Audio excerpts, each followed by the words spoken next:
Podcast Balai Movie di sini. Di video kali ini kita akan melanjutkan kisah menegangkan drama Squid Game part yang kedua. Pada part kali ini, kita akan diperlihatkan pada Gi-hun dan teman-temannya yang masih harus terus berjuang melakukan apapun agar bisa bertahan di dalam permainan yang lebih gila dan mematikan.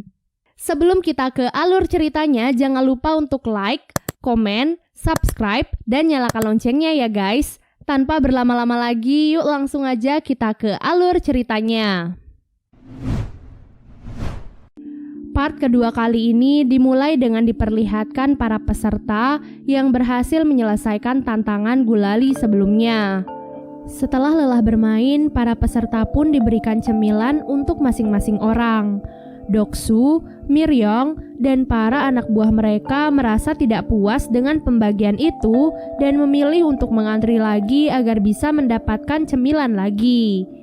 Tak disangka jumlah cemilan itu ternyata sudah disesuaikan dengan jumlah pesertanya. Jadi karena perbuatan Doksu dan anak buahnya, beberapa peserta pun tidak mendapatkan bagian cemilan. Seorang peserta yang tidak mendapatkan bagian lantas mengamuk dan mencoba melawan Doksu. Namun sayangnya ia malah dihajar oleh Doksu sampai tewas. Semua peserta yang menonton kejadian itu pun sangat terkejut dan meminta panitia untuk melakukan sesuatu. Panitia sama sekali tidak peduli dengan apa yang terjadi di luar permainan. Yang ada mereka malah menampilkan bahwa dengan tereliminasinya seorang peserta, maka hadiah uangnya akan semakin bertambah. Tak disangka hal itu pun membuat Doksu dan para anak buahnya menjadi berpikir untuk membunuh peserta lain agar saingan mereka menjadi berkurang. Tanpa sadar, para peserta pun mulai terbagi menjadi beberapa kubu. Mereka pun saling bekerja sama untuk mempertahankan anggota-anggota di dalam kubu mereka. Di waktu yang sama, terlihatlah seorang peserta yang sedang melakukan sesuatu dengan beberapa panitia secara rahasia. Rupanya peserta itu adalah seorang dokter dan beberapa panitia di sana melakukan suatu kejahatan yang tidak diketahui oleh sang penyelenggara. Jadi, para panitia itu melakukan jual beli organ para peserta yang sudah mati dan si dokter ditugaskan untuk mengambil organ-organ mereka dengan imbalan ia akan diberikan informasi tentang permainan selanjutnya yang akan mereka mainkan. Dengan mendapatkan informasi tersebut, si dokter bisa mempersiapkan dirinya terlebih dahulu sebelum permainan itu dimulai. Pada malam harinya, seperti biasanya, lampu ruangan mereka akan dimatikan agar mereka bisa beristirahat. Namun kesempatan itu malah digunakan oleh Doksu dan anak buahnya untuk membunuh para peserta di dalam kegelapan. Malam mengerikan itu dipenuhi dengan teriakan kesakitan dan darah di mana-mana. Ditambah lagi dengan keadaan yang gelap gulita, mereka pun menjadi kesulitan untuk menyelamatkan diri. Gi-hun, Sang-woo, dan Ali pun langsung bergerak untuk menyelamatkan kakek Ilnam. Namun mereka tak bisa menemukan kakek Ilnam di kasurnya. Ternyata kakek Ilnam sudah lebih dulu menyelamatkan diri dengan pergi ke tempat yang paling atas. Dari posisinya itu, ia berteriak meminta para peserta untuk berhenti saling membunuh satu sama lain. Di saat itulah para panitia pun datang dan mengamankan situasi. Ruangan itu terlihat sangat berantakan dengan mayat yang berserakan. Mayat-mayat itu kemudian dibersihkan dan dipindahkan oleh panitia tersebut. Singkat cerita, keesokan harinya mereka pun dikumpulkan kembali untuk mengikuti permainan selanjutnya. Kali ini mereka diminta untuk membuat tim yang berisikan 10 orang. Si dokter yang sudah mengetahui permainan pun sengaja memilih Doksu dan anak buahnya sebagai timnya karena permainan yang akan mereka mainkan adalah tarik tambang. Sementara Gi-hun dan peserta lain yang tidak tahu apapun memilih teman-teman terdekat mereka dengan random. Bahkan tim Gi-hun dipenuhi oleh 3 wanita dan 1 kakek-kakek. Alhasil, tim itu pun menjadi sasaran empuk bagi tim lainnya. Tarik tambang yang akan mereka mainkan bukanlah tarik tambang biasanya. Mereka akan bertanding di atas ketinggian sehingga salah satu tim yang kalah pastinya akan jatuh dan tewas.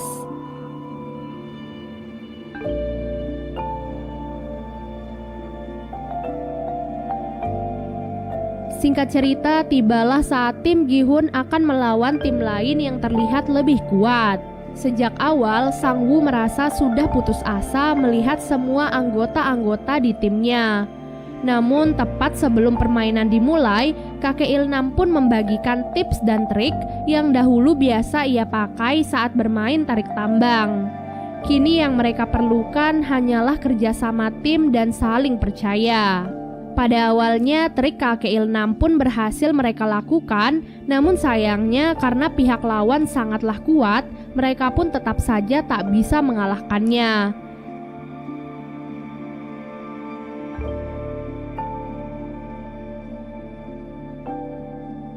Sampai di detik-detik terakhir, Sang Woo pun memimpin para anggota tim untuk melakukan langkah berani.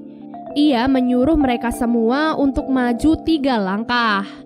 Hal itu dilakukan agar tim lawan otomatis terjatuh.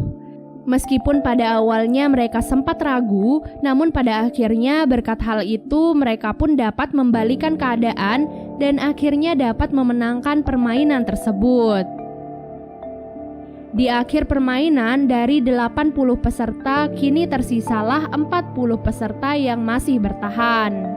Setelah permainan usai, seperti biasa, si dokter akan dipanggil untuk melakukan operasi pengambilan organ. Saat itu, Junho yang masih menyamar diminta oleh seorang panitia untuk ikut melakukan pengiriman organ. Di sanalah Junho melihat apa yang dilakukan oleh si dokter dan para panitia itu. Mereka mengambil organ-organ penting dari mayat peserta yang sudah tereliminasi. Organ-organ itu nantinya akan dijual agar mereka bisa mendapatkan uang. Setelah menyelesaikan tugasnya, dokter itu pun meminta imbalannya pada para panitia.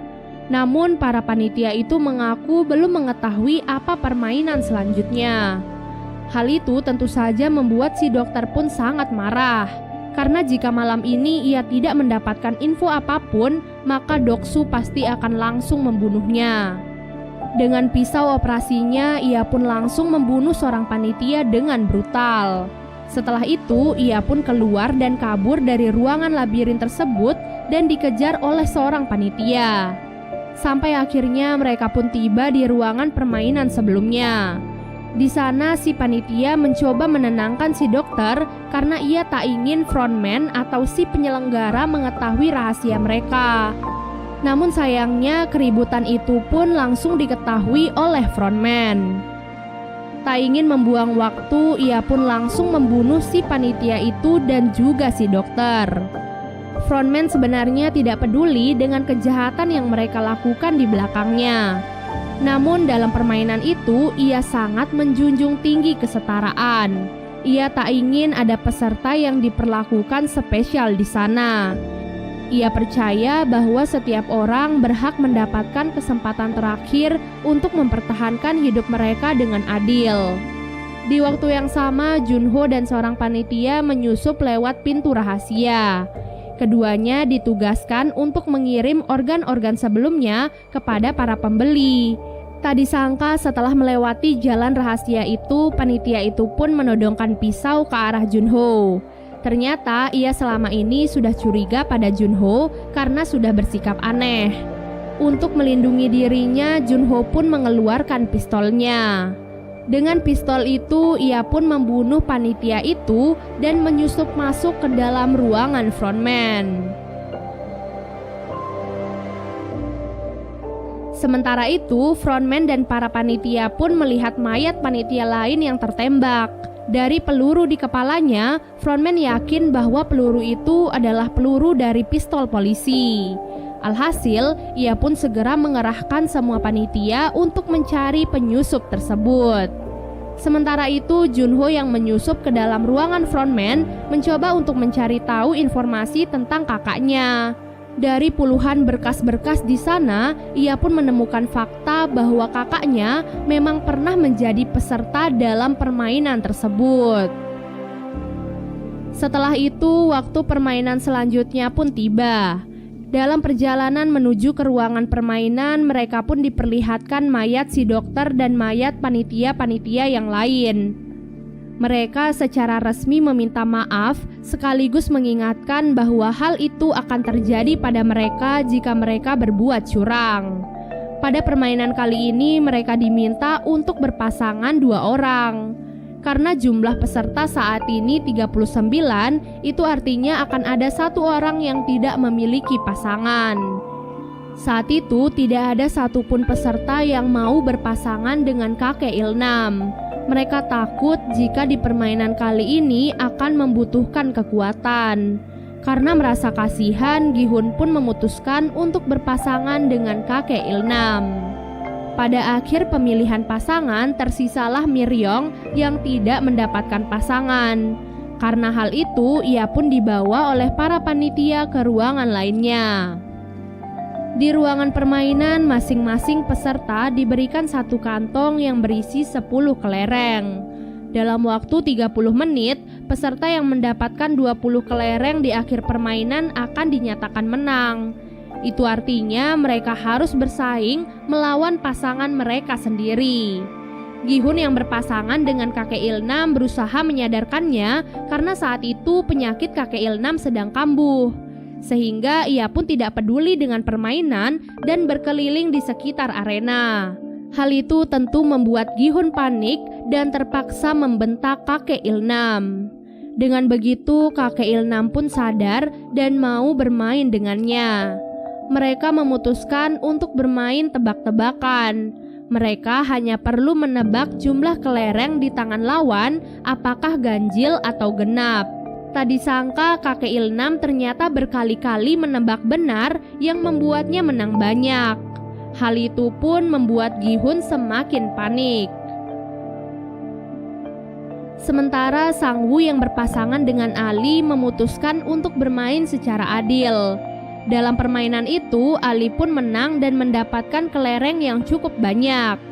Ali merasa bersalah dan tidak tega pada Sang-woo. Namun mau tidak mau, salah satu dari mereka pasti akan mati. Sang-woo yang sudah kalah memutuskan untuk memanfaatkan kepolosan Ali dan menipunya. Ia mengambil semua kelereng Ali dan menukarnya dengan batu. Dengan begitu, ia pun berhasil lolos dari permainan kali ini.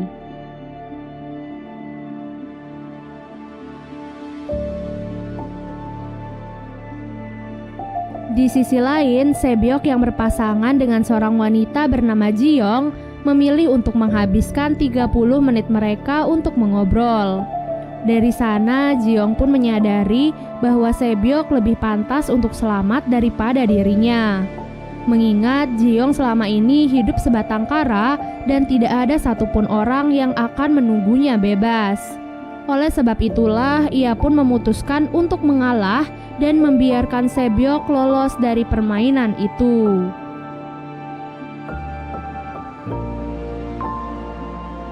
Kembali kepada kakek Ilnam dan Gi-hun. Saat itu kelereng Gi-hun hanya tersisa 1. Itu artinya tinggal 1 langkah saja kakek Ilnam akan berhasil menang dalam permainan kali ini. Tak disangka Gi-hun salah menebak pada kesempatan terakhirnya. Namun karena penyakitnya, kakek Ilnam pun lupa apa tebakan dari Gi-hun. Karena hal itu, Gi-hun pun mengganti tebakannya sehingga ia pun berhasil menang. Hal itu terus dilakukan oleh Gi-hun agar bisa membalikan keadaan. Sampai akhirnya kelereng kakek Ilnam pun hanya tersisa 1. Saat itu kakek Ilnam pun menyarankan agar mereka bermain 1 ronde lagi, namun harus mempertaruhkan semuanya. Gi-hun yang mendengar hal itu merasa tidak adil, karena ia memiliki 19 kelereng, sementara kakek Ilnam hanya memiliki 1 kelereng. Mendengar hal itu, kakek Ilnam pun berkata bahwa selama permainan tadi, ia tahu bahwa dirinya telah dibodohi oleh Gi-hun. Namun ia sengaja membiarkan Gi-hun melakukan hal itu. Gi-hun yang mendengar hal itu pun merasa sedih dan bersalah. Kakek Il-nam pun meraih tangan Gi-hun dan memberikan satu kelereng terakhirnya pada Gi-hun. Kemudian kakek Il-nam pun berterima kasih kepada Gi-hun yang sudah merawatnya selama ia berada di sana. Dan berkat Gi-hun juga kakek Il-nam merasa bahagia di sisa-sisa terakhir hidupnya. Tepat setelah mengatakan hal itu, waktu pun habis. Kakek Il-nam, Ali, dan yang lainnya pun dinyatakan tereliminasi dan ditembak hingga tewas. Dan part kedua pun akhirnya selesai. Makasih banyak ya guys sudah nonton alur cerita kali ini. Dan kalau kalian penasaran buat part selanjutnya, jangan lupa untuk komen sebanyak-banyaknya ya. Sampai jumpa, bye!